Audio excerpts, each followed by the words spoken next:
Yeah, here we go. Say it with me. Happy Tuesday. Welcome into another edition of the Joe Raineri Show, brought to you by WagerTalk.com. It is your one-stop shop for knowledge when it comes to sports betting. Not to mention, you've got access to over a dozen of the best sports handicappers in the country, all available to you at wagertalk.com. So happy Tuesday to you. We are loaded here today, and I mean loaded. We got football among football talk going on. We're going to check in around the country. We like to do this once a week where we check in with different beat reporters around the country, check in with certain teams. Today, we are going to talk with Jory Epstein from the Dallas News. We're going to check in with America's favorite team, the Dallas Cowboys, fresh off of their just beatdown of that elite defense known as the Jacksonville Jaguars. Really just a quality win for the Dallas Cowboys at home. And if anybody's defense was elite, it was the Dallas Cowboys this weekend. So we're going to talk to Jory coming up. Also, we're going to check in New Jersey to talk about the New York Jets. Yes, that's right. We're going to check in with NewJersey.com, NJ.com Jets reporter Darryl Slater. We're going to get the latest on the injury-plagued New York Jets. They got a big matchup at home again this week against the Minnesota Vikings. A lot of people want to label this game as some sort of revenge game for Kirk Cousins, dissing the Jets offer and ending up going to Minnesota. And then, of course, the Jets ended up with Sam Darnold. So I'm not sure there's any losers in this. But we're going to talk to Darryl Slater and get the temperature and the finger on the pulse of what's happening with the New York Jets right now. And, of course, locally here, South Florida, we're going to talk to the legendary Lisa Johnson. Love Lisa. OurTurfFootball.com. That's OurTurfFB.com. You got to check it out. Some of the best reporting around the country. 32 NFL teams, 32 female reporters that bring it on a consistent basis. Lisa, she covers the Miami Dolphins and want to ask her a whole bunch of stuff of what's going on there. It doesn't look like we're going to have Tannehill in the immediate future.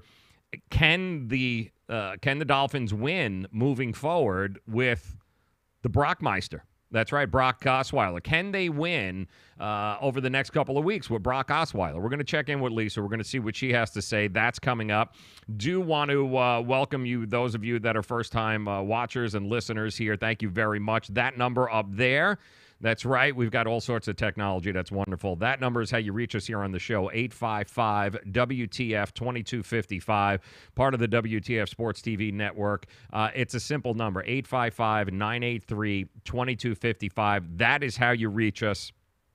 And bring it today, because some of the hot takes that I'm reading, and it's a rough day for me because I keep reading social media, and maybe there's a reason why people go completely crazy reading social media. And from a sports standpoint, man, the hot takes that you get coming out of Twitter are just, whew, man, they make me sweat. They get me all, I break out in hives. I get itchy. It's really something else.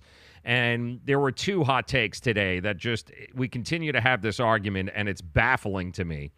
The first argument has to do with a college football player deciding to call it quits, not come back to play the remainder of the year because there's a really good chance he's going to be a first-round draft pick in next year's NFL draft. That person being Nick Bosa of the Ohio State Buckeyes. Now, the hot take that we're getting on this is that he's quitting, and that he's quitting on his teammates, and that, for a tuition of roughly about $45,000 a year, that somehow or another Nick Bosa owes it to his teammates and to the university, and he's not living up to the scholarship, and he's letting all these people down, and yada, yada, yada, and, how could he do this? Now, for those of you who don't know, Nick Bosa has been injured. He's got some sort of coral muscle injury in which he suffered in Week 3 against TCU, and he was trying to rehab it. We were hearing that he was trying to rehab it and that he was thinking about, or he was going to try to come back, week 6, 7, or 8 here in the college football season. But as it turns out, he's shutting the door on his college career at Ohio State, and he wants to start rehabbing and training for the NFL draft. And the predictions are, and the rumors are, the scouts, that they all predict him to go in the first round. So keep in mind last year that the number one pick in the NFL draft signed for $33 million. when you're talking about a top draft pick, top 5, and he is projected to be a top 5 draft pick, you are talking about millions and millions and millions and millions and millions of dollars. Now, there are only 32 teams in the NFL, okay? Only 32, which means there can only be 32 number 1 draft picks. There are those that are afraid that this is going to become an epidemic and all of these players are now going to start dropping out of college football and opting not to play because of the draft. And me personally, I wish them the best of luck. Drop your ass out, okay? Because the university and their $45,000 a year rip-off tuition, okay? Most people who graduate college are only qualified to go back to school. Okay, most people who graduate college are graduating in $100,000 worth of debt and can't find a job for more than $36,000 a year. So if you have an opportunity to make millions upon millions of dollars being a professional athlete, and the amount of college students, the amount of student athletes that have this chance, how many student athletes are currently playing in college football right now? How many thousands are there across the country? And yet there's only going to be 32 of them that are good enough to be first-round picks. We're not looking at an epidemic. We're looking at a very smart business decision by the Bosa family. And it doesn't hurt that there's a Bosa in the NFL right now. Was a first-round draft pick, actually held out for the cheap-ass San Diego Chargers, ended up getting paid, and he was worth every damn dime. How many of these stories have we seen, insurance payments or no insurance payments, about these guys getting their careers blown out because they went the extra game or played in that bowl game that they didn't need to play in and then ultimately gave up their dream of playing in the NFL because they ended up getting hurt? We've seen it time and time again. So I certainly hope that we see more of the Nick Bosa decisions in college football, because if you're not going to pay these guys, if you're going to make billions and millions of dollars off of the likeness and off of these guys without paying them, then by all means, the 32 elite, the elitist of all, the best 32 college football players in this country should have the option to go, you know what, I'm out. Like, I'm out. I appreciate it. I love you guys. Love you, Ohio State. I love you all. But you know what? I'm not you, okay? I'm not the backup safety on the team. I'm a guy that has a chance to go out and get a, $30 million, $20 million NFL contract, a top 5 pick. I'm not like you, okay? So to compare me to everybody else is not fair. I hope we start seeing more of these guys, because if it was my kid, you bet your ass I would have him. Hell no, you ain't playing again. Absolutely. There's nothing good can come from Nick Bosa going back out on that field and playing for Ohio State. I get why Ohio State fans, I get why, certainly Urban Meyer would want him back on the team. I get that. But you know what? Sorry. You got a top 5 pick potential. You're definitely going to go in the first round. And you know what happens from here? You going back and playing on that field, the only thing that happens is you're diminishing values every time you take an additional snap without being paid. So if it was my kid, you bet your ass I would sit him on the bench. And now answer me this, for all of you, all of these moral high ground people, the moral police are out in full force on social media today with this, telling me how he somehow owes it to the school and the university, which is a laugh in itself, and how he owes it to his team. He don't owe anybody shit. The only person he owes is himself and his family. That's it. Because I can guarantee you Urban Meyer could give 2 shits less about his career. He doesn't care what happens to him next year when he's out of the program. The only thing Urban Meyer cares about is this year. It is a what have you done for me lately business. And for a kid, as well as a lot of other of these college kids, these college athletes, you ain't getting paid. But yet you're watching these universities make millions and millions of dollars off of your blood, sweat, and tears, and you're not paying them because we're supposed to buy somehow or another that tuition is the same, that's some sort of exchange, which is a joke.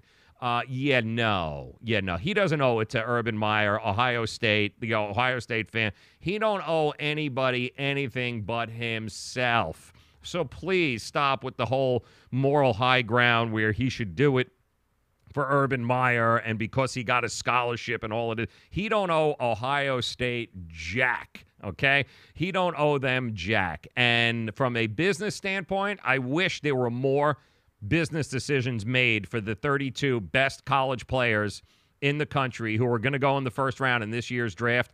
I hope more of them opt for this, because the last thing I want to see is another devastating story about a kid getting his leg blown out or some sort of career-ending injury because he played in the who gives a shit bowl at the end of the year because he felt some sort of honor code that he deserved, that he had to give to his teammates and to the university. Bullshit, okay? It's total bullshit.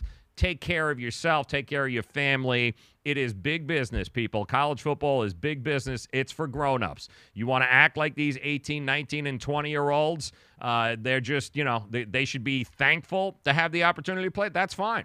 But you know what? When the roles reverse and the leverage reverses, I am all for these guys sticking it to college football, to the university, and to these coaches and saying, sorry, man, I got to sit out. I got to sit out. Because what would you do if it was your kid? What would you do if Nick Bosa was your son? Would you risk him coming back in week 8? Would you want him to risk being a top 5 draft pick right now? He don't play another down in college football. He's still a top 5 draft pick. He goes in there and re-aggravates the injury or hurts himself again or has another injury. What happens to his stock then? So as a parent, you're going to let your kid go out and risk that? Really? And I want to hear from you guys today on this. 855-WTF-2255. That's 855-WTF-2255. That is how you reach us here on the show. We are going to talk to Lisa Johnson. We love our girl Lisa. She's going to join us here in just a couple of minutes. Miami Dolphins reporter and one of the best in the game. Love it. OurTurfFootball.com. That's OurTurfFB.com. What a great website. What great content. 32 NFL teams, 32 of the best female reporters across the country. Great coverage from your favorite team. Definitely check it out. She covers the Miami Dolphins. We are going to talk to her coming up here in just a minute. We do have to acknowledge our sponsors here on the show who are nice enough to make all of this happen, especially the folks at Miami Acura, who invite you to go take a test drive, the all-new 2019 RDX. What are you waiting for? All right. If you are in the market for a new car, might I suggest, go take it for a test drive. It's all new. It's all redesigned. It's got every bell and whistle possible, not to mention the deals are unbelievable right now on the all-new 2019 RDX. It's like driving in your living room. You just kind of kick back and chill. It drives itself.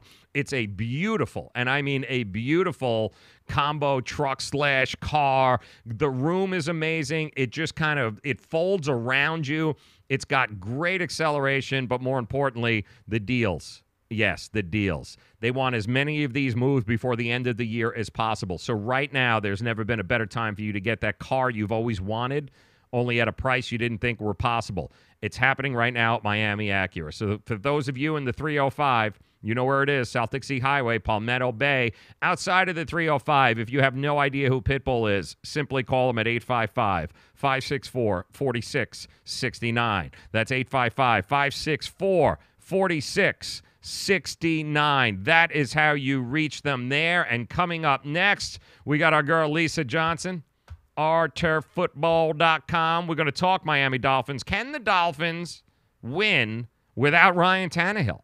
Can they do it? We're going to see what she has to say. That's coming up next, exactly 2 minutes away. But first, we got to thank a few more of our sponsors here on the show. They support us. We hope that you will support them. Low-Cost Airlines, Superior Cruise and Travel, as well as Miami Acura. We thank you. They support us, guys. We hope that you support them. We'll be back with Lisa Johnson in 2 minutes. Dish TV is better than cable TV. Why? Because you can save 45% on packages compared to your high-priced cable bill.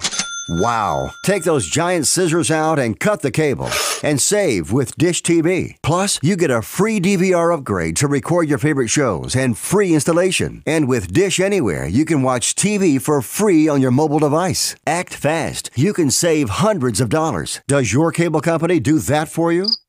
I don't think so. Get all the best TV programming at your fingertips at a fraction of the price of cable TV. So say adios, arrivederci, goodbye to the high cable bill and save up to 45% on Dish TV packages today. These are limited time offers and can change at any time. Call fast. 800-293-0328. 800-293-0328. 800-293-0328. That's 800-293-0328. Do you use the expensive blue or yellow pills to charge your sex life? Are you thinking about it?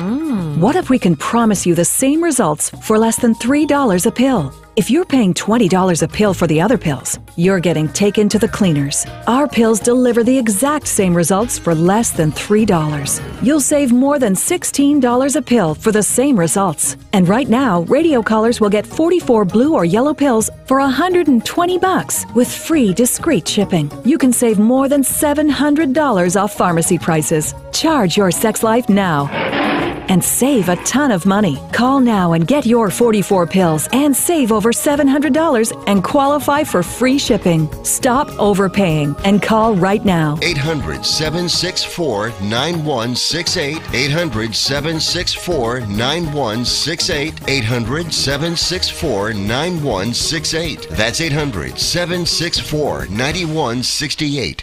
Greece is cheap. But the airfare costs a fortune. Paris? Not much closer, and again, airfare... What about Puerto Vallarta? Let's face it, flying anywhere is just too expensive. Wait, what's this? Low-cost airlines. With one call to low-cost airlines, you'll drastically slash your travel costs. We're talking insanely low airline prices to any of your favorite destinations. Where would you like to go? London, Rome, Costa Rica, Australia? Wow, that's cheap. So why wait? Call now to learn how crazy cheap it is to fly anywhere in the U.S. or international. Our prices are so low, we can't publish them. The only way to get them is to call to instantly hear the most amazing best deals on airline travel. It's that easy. So call now and start packing. 800-761-1427. 800-761-1427. 800-761-1427. That's 800-761-1427. Get ready to talk sports. It's the Say It With Me podcast. Now here's your host, Joe Raineri. So, guys, it is Tuesday. I think it's Tuesday. I'm pretty sure it's Tuesday, though it just seems like it's been nothing but football, and I love this time of year. And the Miami Dolphins, man, they pulled one out of the hat over the weekend, and I couldn't think of anybody better to talk about it than Lisa Johnson from Our Turf Football. She covers the Dolphins, ourturffb.com. And, Lisa, thanks for taking a few minutes out and joining us. Oh, I appreciate you having me, Joe. Now, first of all, tell the watchers here, the listeners, the viewers, tell us exactly Our Turf Football, because the content on this website is amazing. Talk to us a little bit about what that is. Basically, it is we created our own media, digital, all women's football media about 7 years ago. 5 of us got together, just love talking football, breaking our teams down. So we just got together and, everything's going digital media now. So we're just like, let's interact with some fans and get going. So we, got together, and originally it was called NFL Female, but since we incorporated and made it an LLC media company, of course we couldn't use the NFL name or we'd have to pay millions of dollars. Yep. So we came up with Our Turf Football, and basically we have 32 team reporters that you just, go to these games, report, write articles, and it's been fantastic. The NFL community has, embraced us, and we're getting bigger and better every year. I love the content is really amazing. ourturffb.com for those of you just joining us. Make sure that you check it out. And before we get to the Dolphins, Lisa, I want to ask your thoughts on a couple of things. Number one, last night, is it me, or does every time Jason Witten talk, I get more confused about what's going on in the game? I did the same thing, and I was reading everything. At one point, he was talking about, like, trucks in the end zone. I'm going, what are we talking about? So, I kind of like turn the sound down a lot now and just kind of watch the game and I don't get it. I honestly don't get it because I spend some time. I try to listen to it, and then just things come out of the speaker, and I'm going, I don't know what this man is talking about. I have no idea what any of them are talking about. If Booger McFarland's in a cage on the field, I don't know what they're doing with him. Like, I don't understand the whole setup. It's a little mind-blowing to me. But Aaron Rodgers did it again last night. Less than 60 seconds, marches down the field. You kind of knew it was going that way once San Francisco wasn't able to move the ball there the last couple of possessions. You knew it was setting up for another Aaron Rodgers moment. But, you can't give up 30 points like they did, certainly 24 in the first half to San Francisco, for me to take this team seriously. They've got some defensive issues there. Oh, yeah, they do. I would think kind of both teams do, because we were kind of joking about that last night. Are we watching two really good offenses, or are we just watching two real bad defenses? But like you said, you couldn't script it any better, could you, Joe? No. I mean, last second, that's, bloody sleeve. I mean, it was just, twisted ankle. Today we'll probably find out it was broken. Who knows? That's where it goes. So, so like I said, it was, they got some defensive issues, and like I said, the 49ers had themselves in position to win that game. They really did. And, you talk to a lot of coaches around the NFL, and that's all you can ask. Give us a chance at the end to win the game. And, they had their chances. Yes, they did. Lisa Johnson joining us, Dolphins reporter, Our Turf Football, ourturffb.com. Make sure you guys check it out. Last night we got 60 some odd points, another record-breaking ratings week in the NFL, dominating the ratings once again, 100 times better than what it was last year over the last few years. I'm wondering, Lisa, because I'm asking everybody, what do you attribute the eyeballs to television sets this year in the NFL? Is it the young crop of quarterbacks? Is it the high scoring? Or I happen to think it's gambling, and it's the legalization of being able to bet on these games, because who the hell else would watch the Cleveland Browns? That's a great point. I actually kind of never thought about the gambling issue on that, but that is a great point. If taking that out, if I didn't, think about that, I would think it's just the rule changes have just made this a very, offensive-friendly football, and people love shootouts. And I think, like you saw Twitter light up last night. You saw Twitter light up Sunday night with Brady. These are, high-quality rated quarterbacks, shall I say, and everybody laughs. The NFL couldn't script it any better with these two, and the way these games come out. So, I would think that, a little bit more of offensive power, but, the gambling, like you said, it's, since they legal. Yeah, you're right. I never kind of thought about it on that part, but that makes perfect sense. Yeah, because nobody else is watching the Raiders or the Browns unless they have money on it, because let's be realistic. Well, I think a little bit with the Browns now with Baker Mayfield. I think the Browns got a little bit of interest, but, and the Raiders are starting to kind of like, oh, what happened to Gruden? I think there was high expectations there, and now it's like, oh, okay, maybe the game's passed him by, so. Yeah. Well, you try and build a team like it's 1998, and this is what you get. I mean, we can all see that coming. Exactly. We can all see that coming. Absolutely. Lisa Johnson joining us. All right, your Dolphins, and here's the thing I'm worried about with the Miami Dolphins fan base. Mm-hmm. Okay, the Miami Dolphin fan base now, just its recency bias. There are those on Twitter, and you're seeing it, Lisa, that are buying into the Brock Osweiler experiment here. I am so fearful that we're going to go backwards, and they're going to be looking for bridges right now, and they're going to be jumping off it in another week, and I'm worried. He was a great backup situation last week, but can you win extended periods of time with Brock Osweiler, a quarterback? Can this team do that?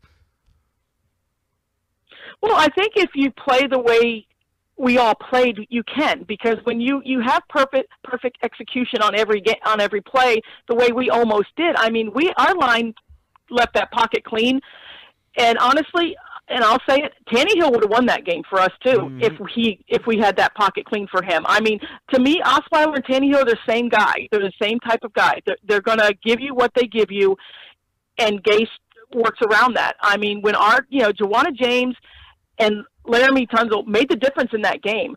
We got a run game going.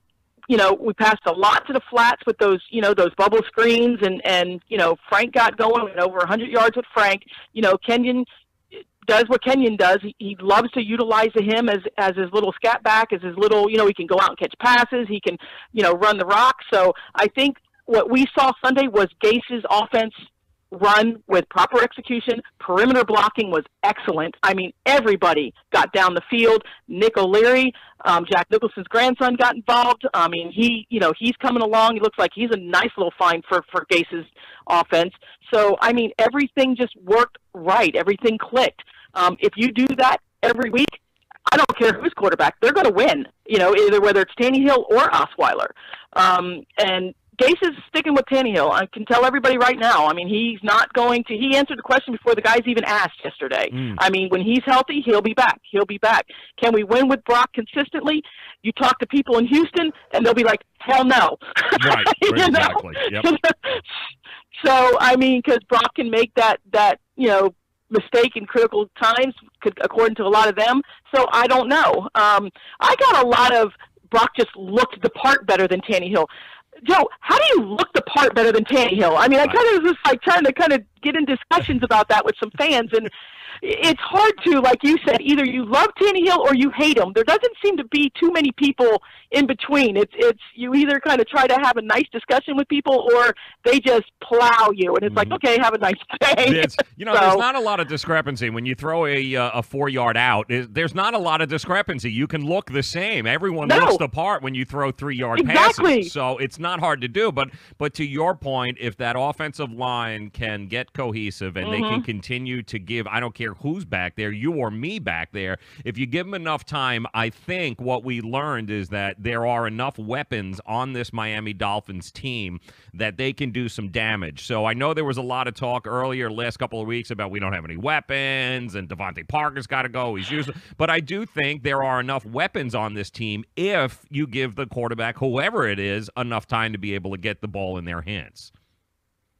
Oh, absolutely. I mean, you can, and you saw it, Sunday. I mean, everybody was involved, and I loved it. Like I said, but that's what happens when the game's won up front. When those big boys win the battle up front, you're going to have success 99% of the time. Yeah, when is the last time you remember, and this was in the same weekend, and I know you were watching the Dolphin game, but I was watching the Denver game later too, and I never heard the words Khalil Mack or Von Miller in either one of those games, and I'm thinking this is just, maybe Khalil Mack, and he's from Fort Pierce, so you know that. He's from the Florida area. Yes, sir, I do. But that 90-degree weather, man, they were sucking wind coming off of a bye week. I mean, you're talking a different animal here, and people don't understand. Miami does have a very distinct advantage, a home field advantage when it comes to that. We're playing 90 degrees in October while everyone else is playing in 40 degrees. It makes a difference. It sure does. I mean, and we'll go back to Monday night. Last night, it was 36 degrees. You go from 36 degrees to 110 degrees humidity. That you'll struggle. And you start grinding these guys in the third or fourth quarter. I see it. I'm in the stadium. I see it. I see them throwing up. I see them getting IVs. I see them. Sucking the oxygen. It's hot down here. Yeah. It does. It tremendously helps us. And it's been no secret that the way our stadium is designed, you're in the sun the whole game while the Dolphins are in the shade. It's so when teams come down here and prepare, they have to get shade up. They got to get fans going because you're right. It's brutally, and being down on that field for people that don't know, I've been down on that field and I have left that field going, you know what, it's just crazy hot down here. I'm going back to the shade. Yeah. So, and I'm from here, Joe. I'm from here. I'm like, I'm good. Amen, Lisa. Amen. Lisa Johnson, Our Turf Football, OurTurfFB.com. She's a Dolphins reporter. She follows the team. I want to ask you, too, about Adam Gase, because the thing that I took away with everything that's happened over the last couple of weeks and the victory here is Adam Gase could give a rip what you think about him. Adam Gase is It's not here to the make truth. friends. Adam Gase doesn't care if you like it. And this goes for the media, this goes for the public, and more importantly, it goes inside that locker room.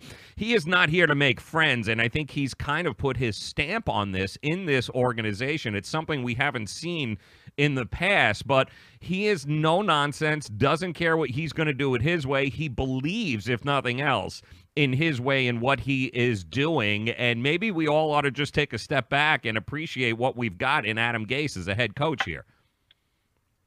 Yeah, and and who's the first coach you think of that he mimics in that regard? Yep. Mine is.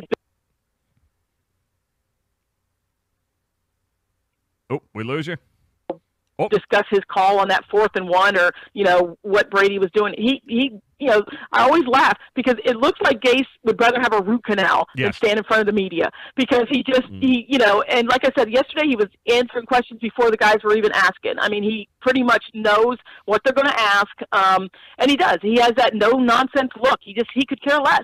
I questioned why we kept 4 quarterbacks on the roster. That was just always me. I mean, that's just my personal opinion. I just think that, when we started having some injuries, we could have used those spots other places.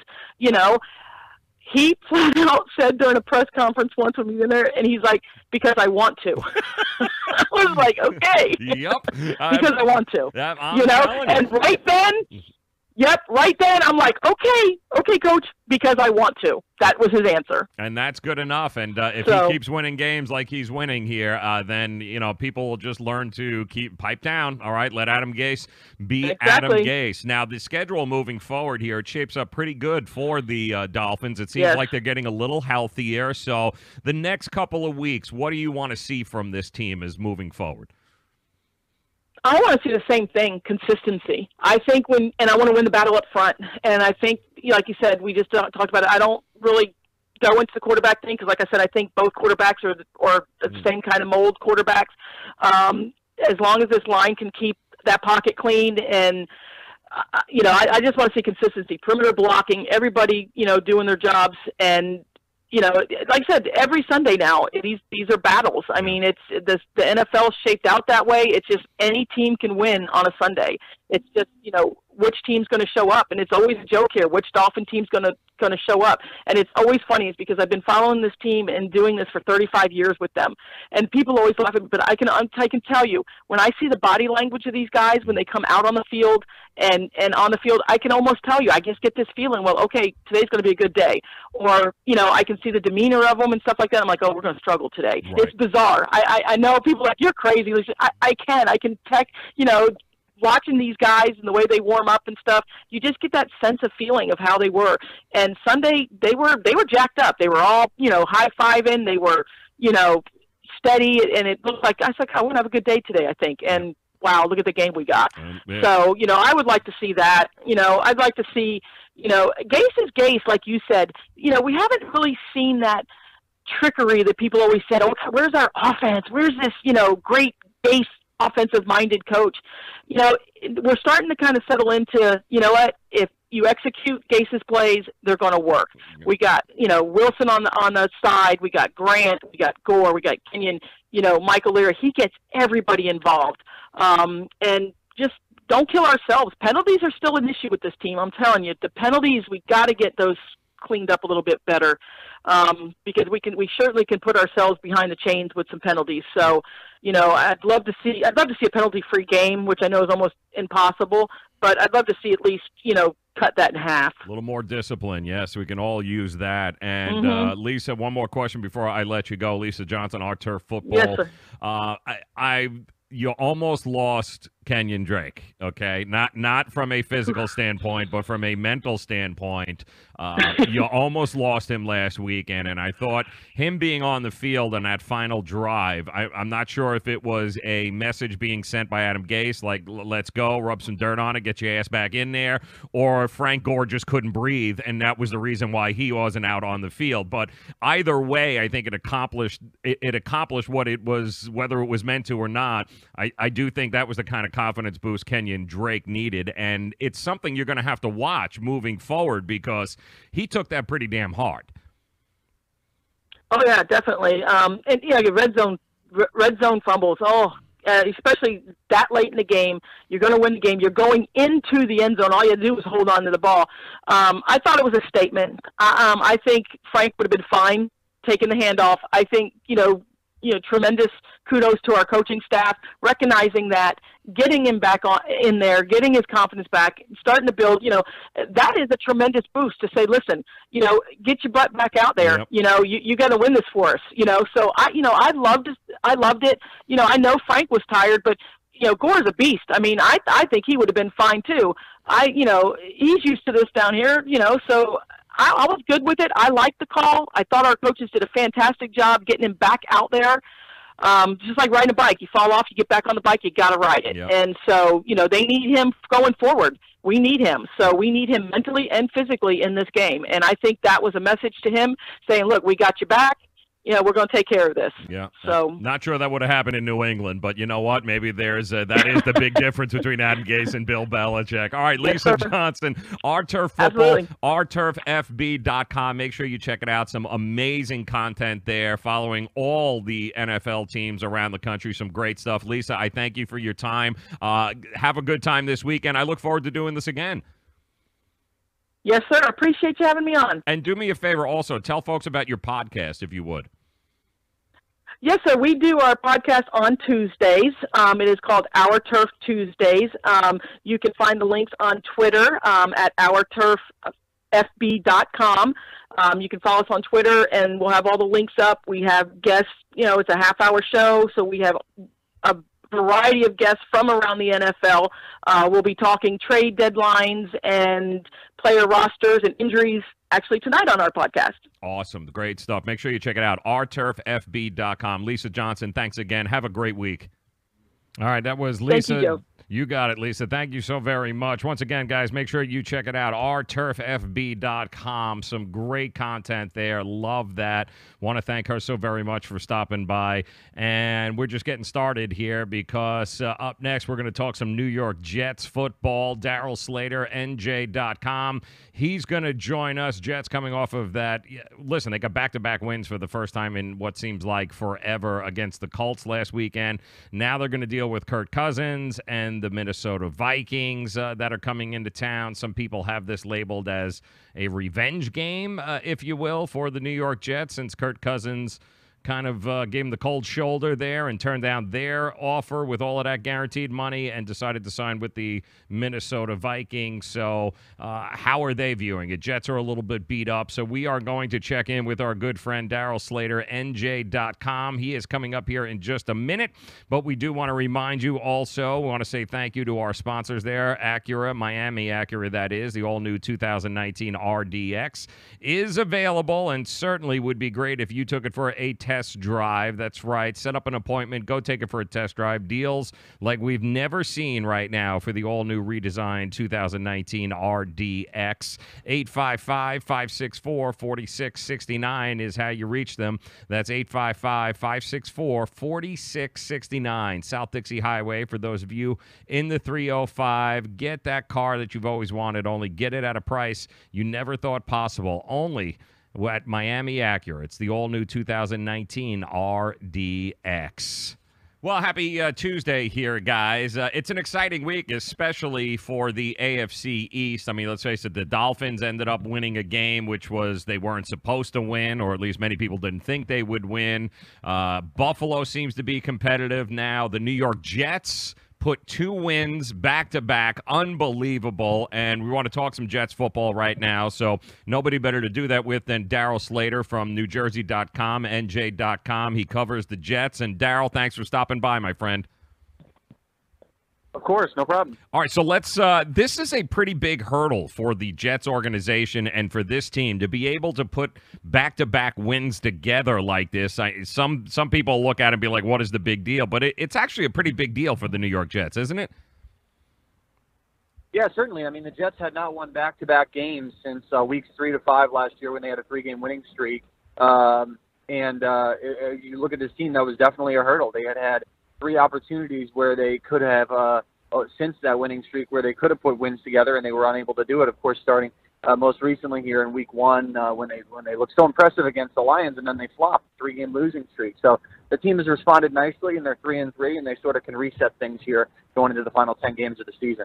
How impressed were you with what Sam Darnold was able to do? Not just this week, but over the last couple of games. I think you can throw out the first couple of games of the season because he's kind of getting his feet wet. But over the last few games, what have you seen, Darryl, that makes you go, this is the real deal? Yeah, I mean, I think you got to remember the first 3 games were played in the course of 11 days. That's a really tough stretch for a rookie quarterback to endure. And Sam Darnold, the past couple weeks against the Broncos and the Colts, are obviously beatable teams, but his offensive line gave him some protection against that Broncos front. And then against the Colts, he did a really nice job of taking what the Colts defense could give him, which is a lot of those short underneath throws. Of course, they play that cover 2.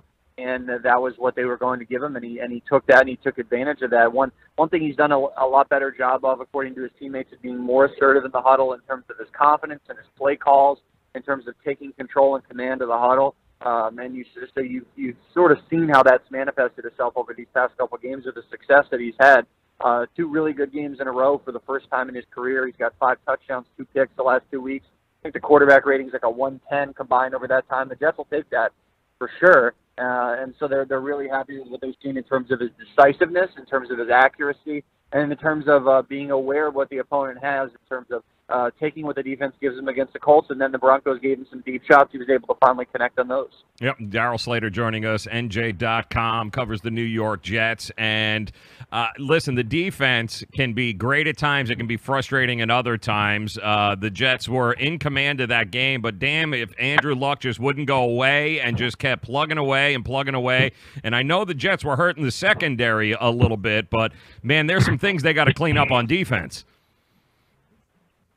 Yeah, no question. I mean, the past 3 weeks they've given up at least 400 yards. I mean, the loss to Jacksonville was a disaster defensively, but they're a little bit better against the Broncos. And then the takeaways were their saving grace against the Colts. They had 4 of them. And last year this team never got more than 3 takeaways in any one game, and they only got 3 takeaways 3 times.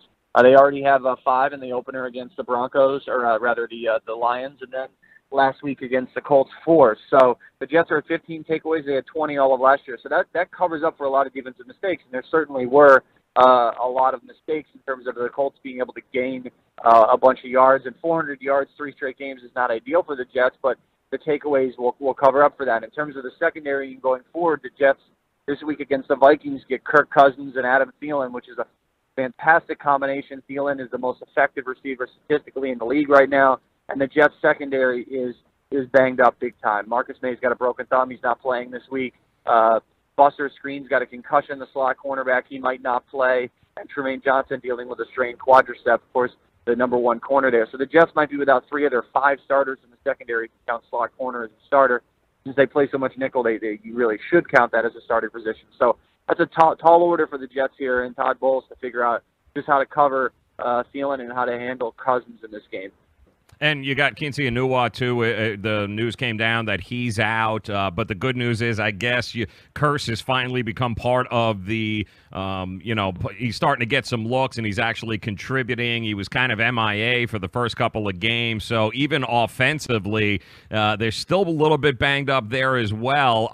Do they need to go out and get some wide receiver help, or what do you think is going to happen? I don't think this is a long-term injury for Quincy Enunwa. A few weeks here with his ankle sprain, and Terrell Pryor is dealing with a groin issue, and he had a groin issue earlier in the year, so maybe a recurring thing. It's not clear if it's the same exact type of condition that he was dealing with earlier in the year. So the Jets really need Robbie Anderson and Jermaine Kearse to step up. I think they'll be fine with that group, and Chris Herndon, the tight end, the rookie, showed some signs of being a sure-handed catcher in the last game against the Colts, so that's a good sign for the Jets. So I think they'll be okay sitting with what they've got. Quincy Enunwa's situation doesn't appear to be a long-term deal. Just those high ankle sprains can be tricky. Yeah, no, they absolutely can. Darryl Slater, NJ.com, follows the New York Jets, covers them.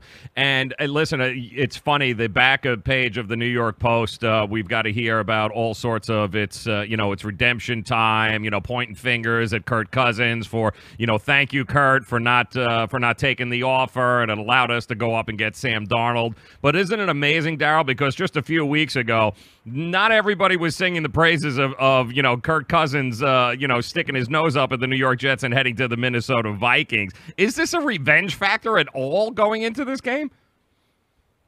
I mean, the players don't see it that way. I mean, they have no control over who the team signs or doesn't sign in free agency. Of course, and Kirk Cousins made the logical decision for him. I mean, nobody can blame him for wanting to go to a team where he could win more immediately at this stage of his career. I mean, he's 30 years old, and he's made a lot of money, and it's not like the Vikings offered him nothing. I mean, the Jets were offering him $6 million more over the course of 3 years, so it's $2 million more each year.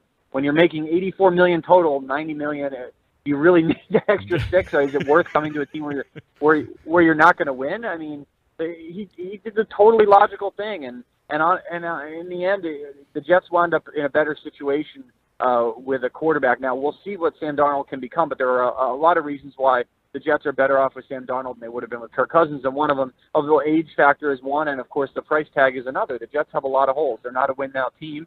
They need to plug holes, and Kirk Cousins wasn't going to be their only hole, and paying them $90 million is going to hamstring their ability to fill some of those other holes, including pass rushers. So now they have a ton of cap space going into the offseason next year, about $106 million projected right now, and they can go after a guy like DeMarcus Lawrence or go after a guy like Le'Veon Bell. So the Jets are in a better situation financially because of that. We'll see what Darnold becomes, and he's good signs so far. The jury's still out, but I think we know who Kirk Cousins is. He's a very good quarterback who's not elite. The thing about Darnold is he has an opportunity, at least, to be a generational quarterback. An opportunity, a chance. That's the emphasis on that word. So we'll see. But I think the Jets are better off with Sam Darnold, and quite frankly, Kirk Cousins is better off in Minnesota.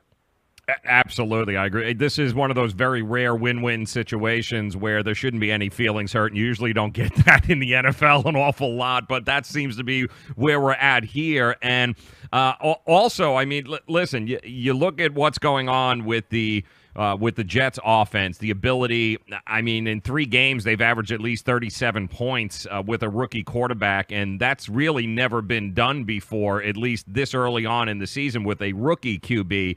He's come a long way, but at the same time, he's got to get that offensive running game. You gash Denver for 300 yards, it's got to get a little more consistent, doesn't it? Yeah, the Jets weren't able to do anything on the ground against Jacksonville, and not a ton on the ground against the Colts. Of course, you mentioned the Broncos. They gash them for a lot of big plays. That's not really sustainable. I mean, you're not going to crank out a bunch of 30, 40, 70-yard runs.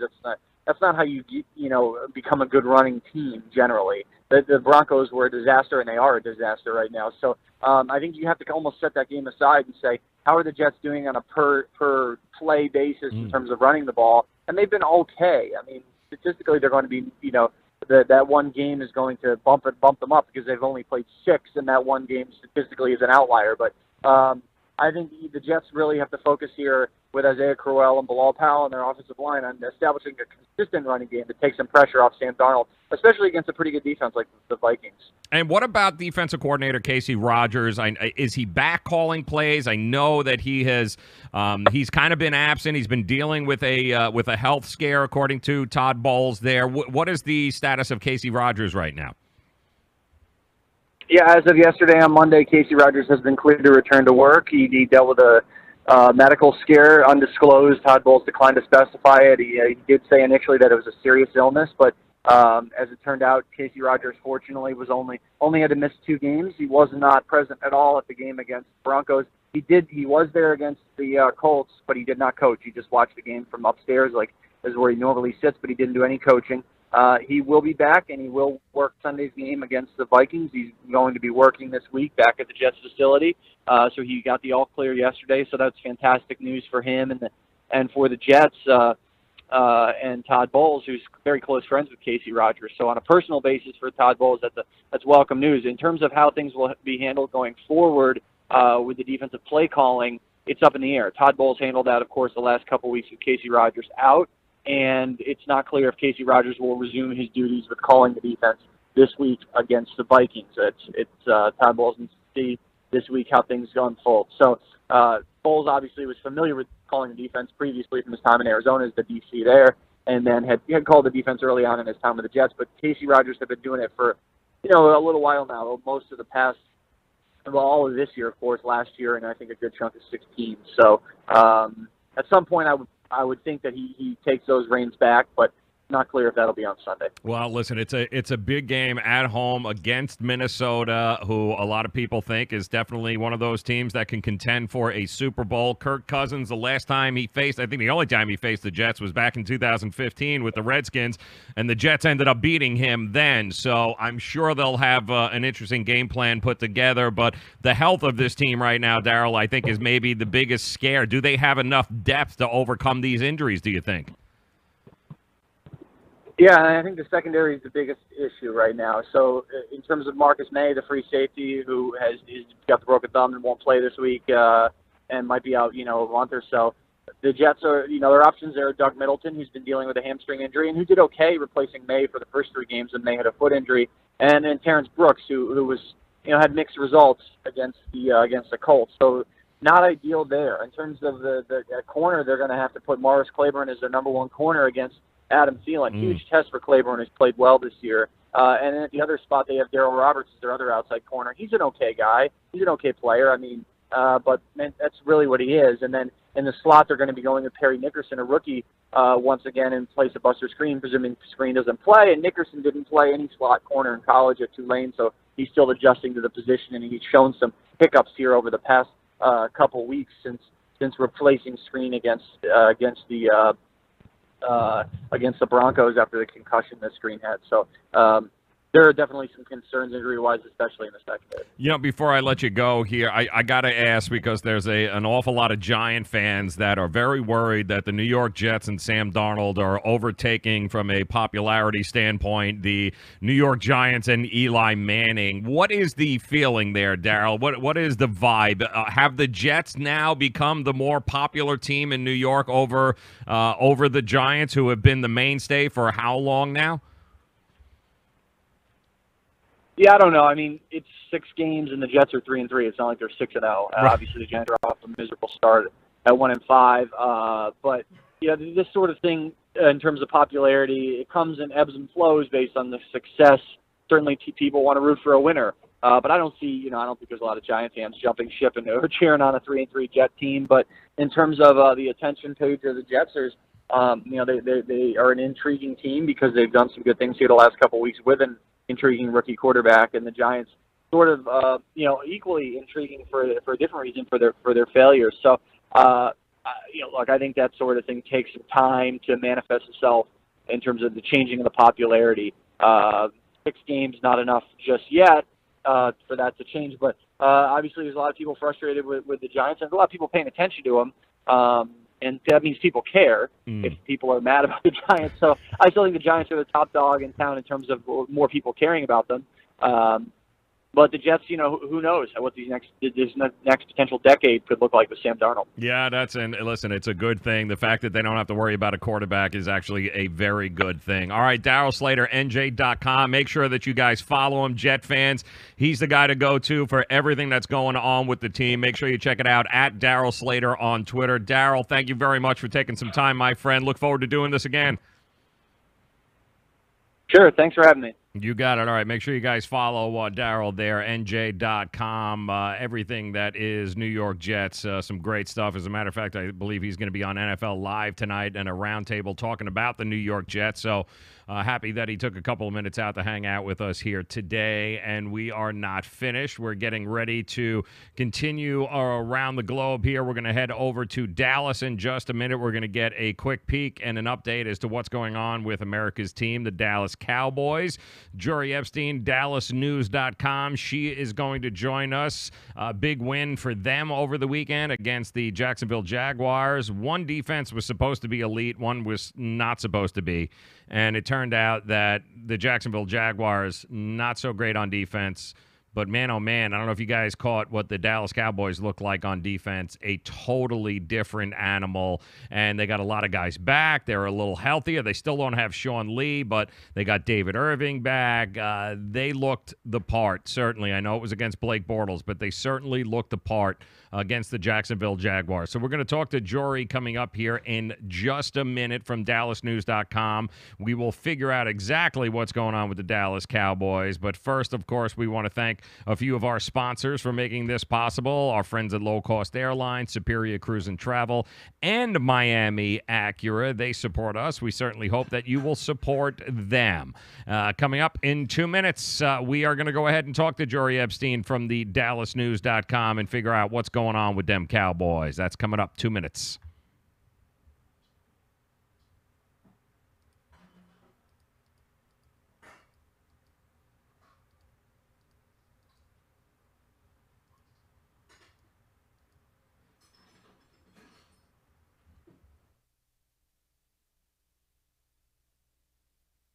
Back pain doesn't take vacations. It never celebrates holidays. It's on the job 24/7 to keep your life exactly where it is, in limbo. But it doesn't have to be that way, because Laser Spine Institute can help you take back your life from chronic neck and back pain. With a less than 1-inch incision, our minimally invasive procedures have provided relief to over 60,000 patients with a 97% patient satisfaction rate. So get ready to stand tall and live the life you've imagined for yourself without pain. Are you or a loved one suffering from a bulging disc, herniated disc, spinal stenosis, pinched nerve, or degenerative disc disease? Call our spine care consultants now for a no-cost MRI review and to learn more. It's time to say goodbye to chronic neck and back pain. What have you got to lose? Laser Spine Institute, the leader in minimally invasive spine surgery. Call 855-720-BACK. 855-720-BACK. 855-720-BACK. That's 855-720-BACK.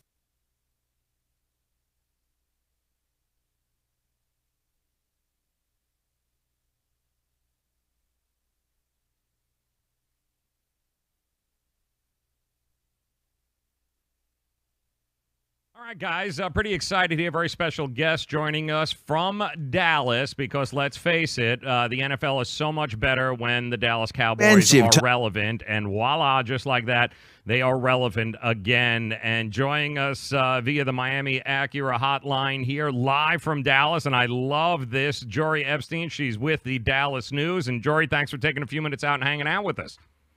Thanks for having me on, Joe. Excited to join y'all. All right, so the first thing I've got to ask you, which is what everybody is trying to figure out, is, and I'll get it up on the screen and see if you can you tell me what the hell this was at the Dallas game yesterday? Can you explain to me please tell me you throw better than what Conor McGregor was doing there yesterday. I do. I'm an intramural flag football champion, so I throw a little bit better than that. And yes, Conor McGregor was there. He had the Cowboys fired up. They were all doing his strut. I learned yesterday that was his strut. And anytime the Cowboys scored and after the game, they kept doing that. And they said McGregor fires them up. So, there's nothing Jerry Jones likes more than his team hosting the league's best defense, putting up 40 points, and having Conor McGregor there on the sideline for it. Yeah, Conor McGregor is just itching to have a fight inside Jerry World there. Let's be realistic. We know that's probably on the horizon. Even though he doesn't win anymore, it's still fun to actually watch him in the stadium. And I got to ask you, Jory, did anybody expect the kind of defensive effort that we got yesterday from the Cowboys? Don't forget, Jacksonville was supposed to be elite, and yet Dallas played elite on defense. Yeah, I think it's funny because I definitely didn't expect this. We do predictions every week for the paper, and I had the Jaguars winning 24-14, which is a little bit different than the 47 Cowboys decisive victory that we got yesterday at AT&T Stadium. But the reality is that Rod Marinelli's been really growing this defensive line from scratch, his draft picks for several years. And it would be like, oh, well, Malik Collins' foot was hurt and Randy Gregory was suspended and David Irving was suspended, and getting everyone on the same field. I mean, this is the group that Jerry Jones has wanted, and this is why they've been investing so many second-round picks in their defense for years. And I think that you really saw that when they are healthy, they're not suspended, they keep their act together on and off the field, that this pass rush is pretty dominant. Yeah, no, it was crazy. And there's some very interesting pieces working here on the defense. I mean, first I want to bring up, you had David Irving back for the first time in a while. He was in Blake Bortles' face the entire time. Jalen Smith has quietly become a top three rusher and just dominating games right now. I think he had 9 tackles again yesterday in the game. And then you got Leighton Vander Esch, who, let's face it, through the first 5 weeks, a lot of people kept going, you could have had Calvin Ridley. And you went with Leighton Vander Esch over here, but all of a sudden Leighton Vander Esch all over the field. I mean, these are some guys that can flat out ball right now. Yeah, I mean, with the caveat that Leonard Fournette wasn't playing yesterday, this Cowboys run defense is great. So Jalen and Leighton are working really well together. I mean, you put Jalen's athleticism with Leighton's understanding of football, which amazes me because not only is he a rookie, but he grew up playing, I believe it was 8-man. So he played 1 year of 11-man in college. And then you have him coming to the NFL, and he just seems to know where to be. He's studying his film. He's going home and studying more film after practice. And they're just really effective working together. And I think that in past years, you would see it was something like a 70 rushing yards difference in games that Sean Lee didn't play and that he did, and how much that defense was allowing. And they're no longer dependent upon Sean Lee for this defense. So that being said, when Sean Lee's hamstring is ready to go, Sean Lee's going to be back on that field. They'll have a rotation. They'll keep him fresh. But Jalen and Leighton are really showing that there is life after Sean Lee for the Cowboys run defense. And big time. I mean, Sean Lee is only going to add to what has turned into. It was like roles reverse yesterday. It was, oh, you think you're elite? Yeah, no. All of a sudden, the Cowboys defense, and again, it's Blake Bortles, and you said minus Leonard Fournette, but take it with what it is. The Cowboys historically are not a very good home team. Especially in this kind of situation. They were home underdogs yesterday, so it's not as if they have dominated at home before. So that was pretty damn surprising, the effort that we got out of them yesterday, both defensively and offensively. Oh, definitely. And I mean, I think that offense also, it sounded like they were really seeing, okay, what did the Chiefs do last week against the Jaguars defense, who even after they lost to the Chiefs were still the best defense in the league and the best passing defense in the league. And Scott Linehan, the Cowboys offensive coordinator, who takes his fair share of heat, especially when the Cowboys play calls aren't going well, he figured out what was wrong. And I mean, I was in the Jaguars locker room after the game yesterday, and the word that kept coming up over and over again was miscommunication, and they weren't on the same page. They had their signals off, and between Dak using his feet more than he had in games, I think it was the second highest rushing total for a Cowboys quarterback ever. Between that and really getting Cole Beasley involved, and Dak and Cole Beasley have had a great connection dating. Yeah. You see that those are two important ingredients for the Cowboys offense to be effective. Yeah, they absolutely are. As we put some of these highlights up here, I mean, we haven't seen that. We've been waiting for this from the Cowboys. We've been waiting from this offense with that offensive line and the ability of Zeke Elliott. It just hasn't come together. And then for the first time in a long time, and you tell me, Jory Epstein joining us, Dallas News, you tell me 3 facets of the game, special teams, defense, and offense. You guys were clicking unbelievably yesterday. They really were. I mean, again, that rushing cover, and they've got Chris Richard really working with the secondary to try and amp that up. You had Jeff Heath getting an interception, which has been very rare for the Cowboys defense the last several years.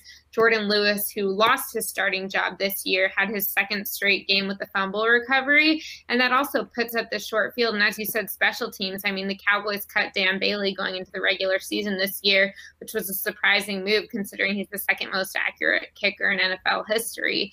But Brent Maher, coming from the Canadian Football League, has showed that he's just about automatic, going on 15 made field goals in a row, including a 55-yarder yesterday. Yeah, and I got to tell you, Jory, listen, the outside, I can only imagine what it is in Dallas. I know what it's outside of Dallas, and Cowboys Nation is all over the place. But they have not been kind to Jason Garrett through the first 5 weeks of the season, and so much talk about Jerry's got to move on. The lack of aggressiveness the week prior with a 4th down, 4th and 1 call, he didn't go for it. He got roasted, and now all of a sudden after yesterday, I mean, not a peep from these same people. I haven't heard anything regarding the future of Jason Garrett. Nobody's talking about removing him. Did he buy at least another week, or are people a little, they're a little more forgiving now at this point?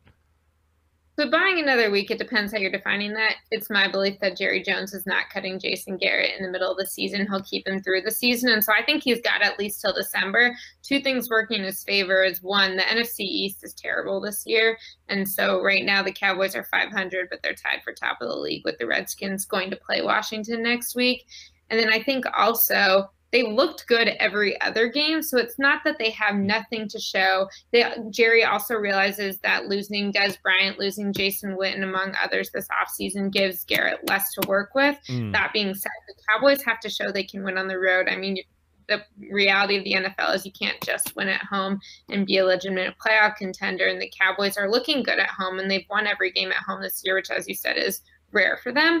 But on the road, they're letting Dak get sacked. They have a lot of miscommunication, and they're not meeting that challenge. Cole Beasley, monster day yesterday. Anybody who had him in fantasy is counting the money right now here today because I don't think we keep hearing wide receiver, wide receiver, wide receiver. They need wide receiver help, don't have enough weapons, and then Cole Beasley rattles off the kind of game that he had yesterday. Was it just a combination of the offensive line giving, especially against this defense, and Jalen Ramsey, who was shooting his mouth off on the other side? Was it just a combination of having Dak Prescott have an extra second, that offensive line actually protecting him and establishing the run game? Maybe the wide receiver position isn't as bad as everyone says it is?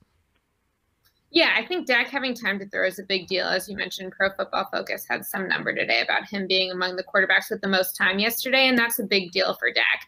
I think also he was making his reads well. He was able to see where Beasley was coming, taking advantage of, oh, okay, you're going to go on Zeke. Well, let me get it to Beasley. And I mean, Beasley's been a reliable target when they've gotten him involved. It's just lately he hasn't had very many targets. He said after the game, I can see why the Jaguars weren't prepared for me. I haven't gotten a lot of opportunity. But we've seen since the beginning of 2017, anytime Cole Beasley scores in a game, he scores twice in a game. And I think there's that kind of mix of, okay, once you get him going and you get that Dak Beasley connection, it's hard to stop. It very is, and he's just, especially out of the slot, he's a tough cover, and I don't care. And you look at the schedule, and Jory Epstein joining us, Dallas News, Sports Day at Dallas News. Make sure you guys check it out. Some great stuff on the Dallas Cowboys there.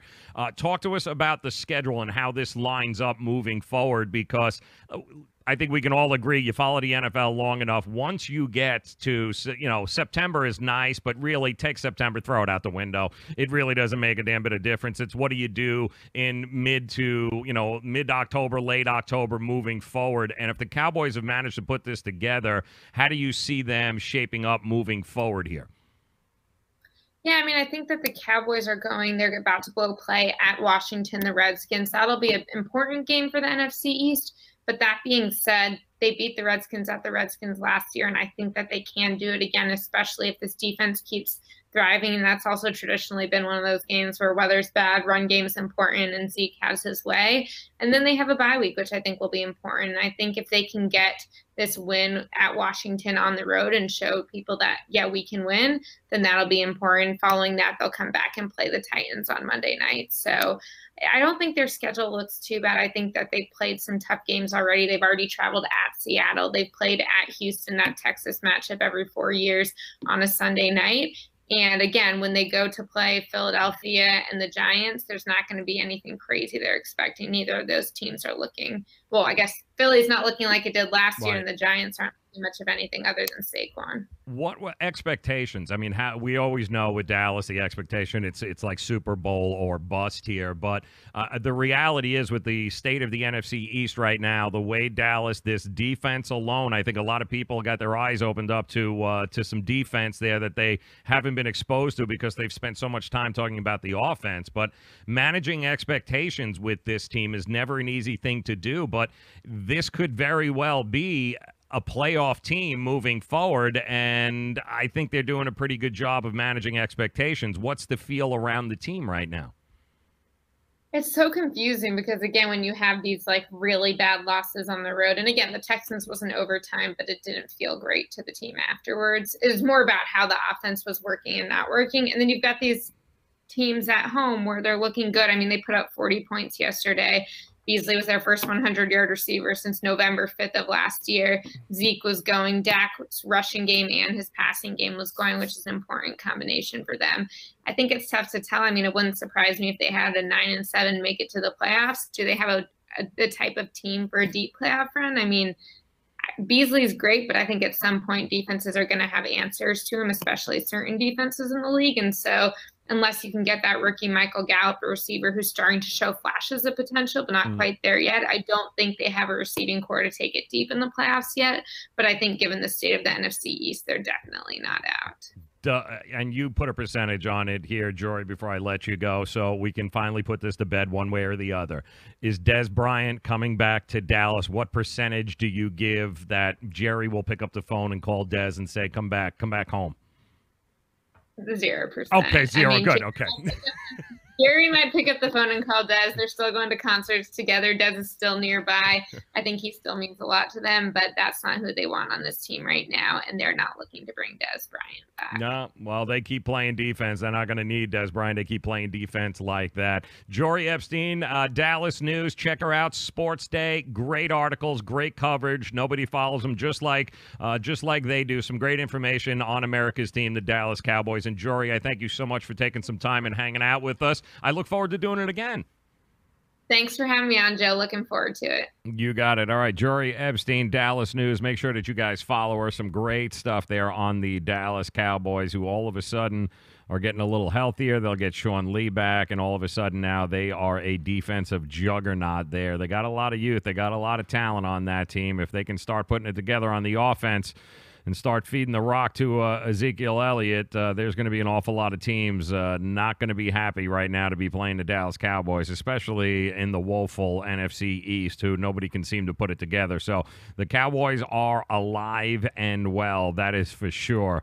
I want to thank Lisa Johnson, our Turf FB, for stopping by today. Make sure you guys check out that website. Some great content there. She follows the Miami Dolphins. Jory, of course, DallasNews.com with the Cowboys, and Daryl Slater, NJ.com, talking some New York Jets football. Just moments away here from, I believe, the first pitch, getting ready, Game 3 between the Red Sox and the Astros in Houston. That's getting ready to go. And then I do believe we got the Brewers and Dodgers tonight. We also got NBA action as the NBA season, if you can believe it or not. Today is the start of the NBA season, which means we got an awful lot of storylines to cover here over the next couple of days. We'll do that. We've got LeBron in a new uniform. We've got the Dwayne Wade farewell tour. We've got 2 games tonight, starting with the Philadelphia 76ers and the Boston Celtics, and that'll be our first game. And then, of course, you're going to have the defending champion, the one and only, the Golden State Warriors, taking on the Oklahoma City Thunder. That's going to be at 10:30 tonight. Both of these games are on TNT. And listen, the Celtics won 3 or 4 of these games last year.